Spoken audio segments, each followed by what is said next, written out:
My name is B.J. Oropeza, and I'm a professor of biblical studies at Azusa Pacific University.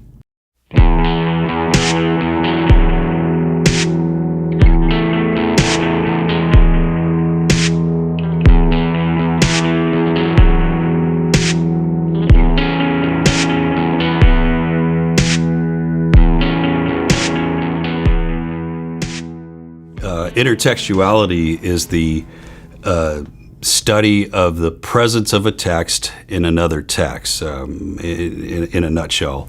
There's a lot of dynamics that are going on.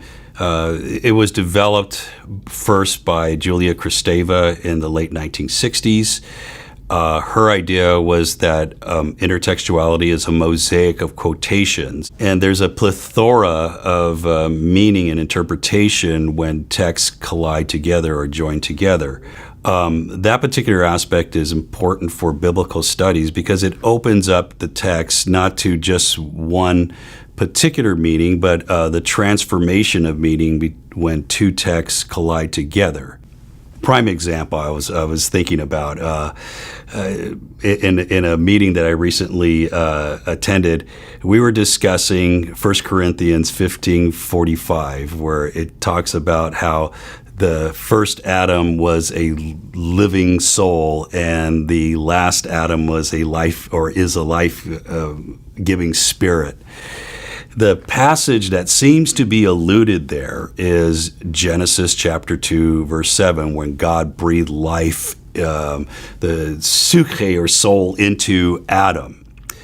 But what is this life-giving spirit? What is that referencing, or what is that alluding to?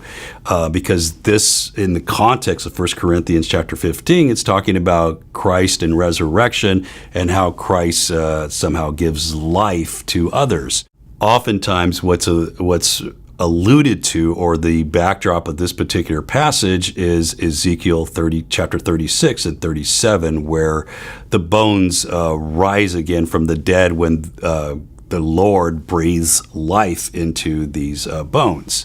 Now, what intertextuality does is it opens up the idea that, okay, yeah, but let's look at now Ezekiel 36 and 37. What type of texts may have collided or transformed this particular text in Ezekiel? And here it's an interesting aspect that even in Ezekiel seems to be alluding to the Genesis creation. And so you have this opening up of texts and other texts that have interacted with this particular text, and then also the transformation of how the idea of the giving of life of Adam now has been transformed into some eschatological idea that the Lord gives life again to dead bones and life from the ground, somehow through God's Spirit, and yet transformed again into the Paul's New Testament concept of Christ somehow being one with the Spirit and one with the Lord of the Old Testament to transform again the idea of lordship in the Old Testament to what we find in the New Testament as Christ being Lord. And so there's this ongoing conversation of texts that colliding with one another that happens through, at least in my view, of intertextuality. My interest in intertextuality started about 20 years ago, and one of the books that I read that influenced me at that particular time was Richard Hayes' Echoes of Scripture in Paul. And that particular book, the style of doing what is known as intertextuality, his particular variation of intertextuality involves metalepsis, and that's a word in which the context of a particular text that is being referenced is explored and looked at, and words, phrases, ideas, structure, different things from the particular context are brought into the text that's being the reference text. This particular aspect interested me because I was doing my work on 1 Corinthians and a passage of Paul in relation to the children of Israel in the wilderness, and noticing that Paul was referencing all kinds of different texts and not really saying it is written over and over in chapter 10, but alluding to them.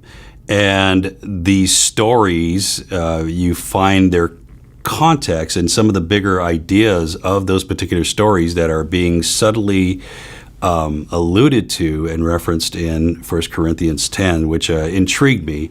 And so I started digging deeper into the subject of intertextuality through this particular work. After that, one of the other influential works that I read was Vernon Robbins' The Tapestry of Christian Discourse. And in this particular book, there's what is known as the socio-rhetorical analytic.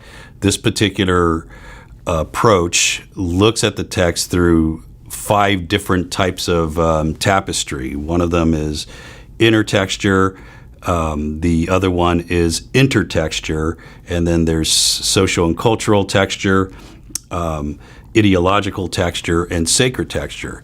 My focus again was the intertextual discourse, and what Vernon Robbins was doing in this particular work had to do with not just simply referencing or quoting a particular earlier source of information, but it also involved looking at the social dynamics, cultural dynamics,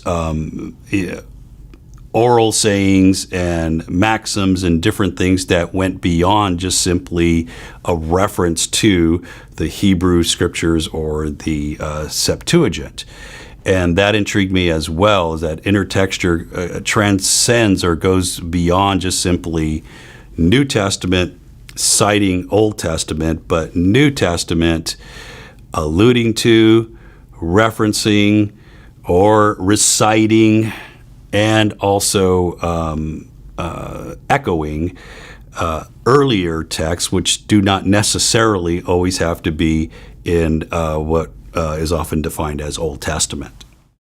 And this particular aspect of intertextuality that I'm promoting, and lots of New Testament scholars do as well, goes beyond simply New Testament interpretation of Old Testament.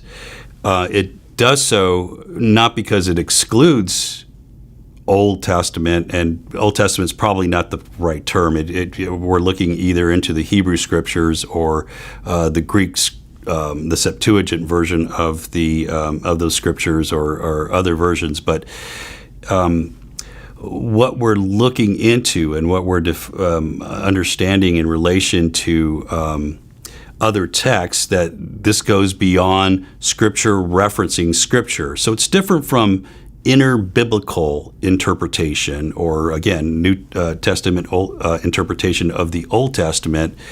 Not only because it's embracing what we find in the canonical scriptures, but goes beyond them into other writings as well. There could be interface between Homer and what we find in some of the New Testament writings. There could be some interface between Plutarch. There could be interface between the rabbinic writings.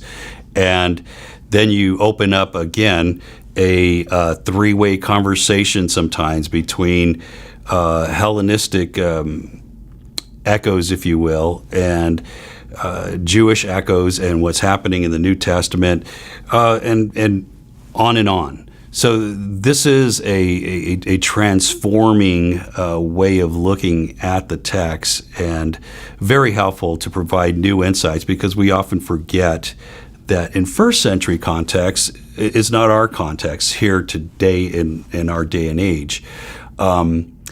Back in first century context, we're talking about, for instance, in Paul's case, a person who's been schooled according to what he says in Philippians, and also what is said of him in the book of Acts by Pharisees.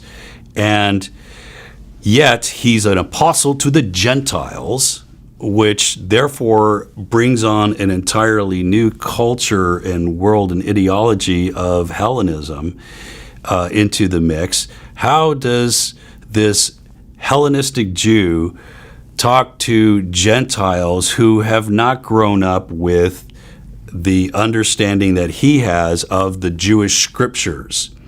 What they've been brought up with is Homer, Virgil, Greco-Roman texts, and also inscriptions that have been in their city, and coins that they look at, and they have a completely different ideology.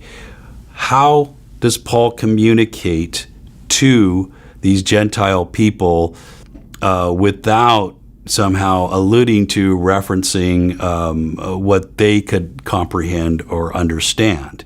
And that becomes an important aspect that, again, opens up the idea of intertextuality not always having to be a biblical text, but could be a reference to Greco-Roman ideology, whether that ideology is inscripted on a wall, a coin, or in some of the ancient literature, or just simply verbally through different mythological beliefs that people hold to. I noticed that there was not an intertextuality in the New Testament sessions that were geared to focus on the subject of intertextuality.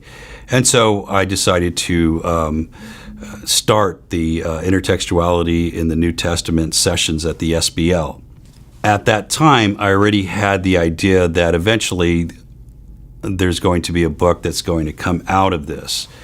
And it would include some of the best approaches and strategies to intertextuality that I would be uncovering through the early years of these sessions. And so from 2008 to 2013, I had this particular idea in mind and recalled and collected some of the best strategies that I found in the intertextuality sessions, as well as combine those with some more established approaches to intertextuality.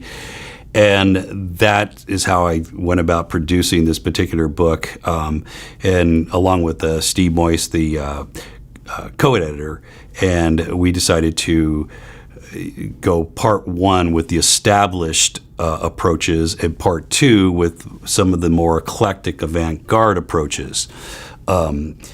So part one focuses on the more established approaches of dialogism and also metalepsis, hypertextuality, midrash. I use Gezerah Shavah as one of the features of midrash, primarily in that chapter. Post-structural intertextuality, semiotics, and others as well, rhetoric of quotation. And then in part two, some of the more avant-garde approaches. Here I include socio-rhetorical intertexture. Even though it has been around for a while, it is a developing approach, which now takes on what is known as visual exegesis as well.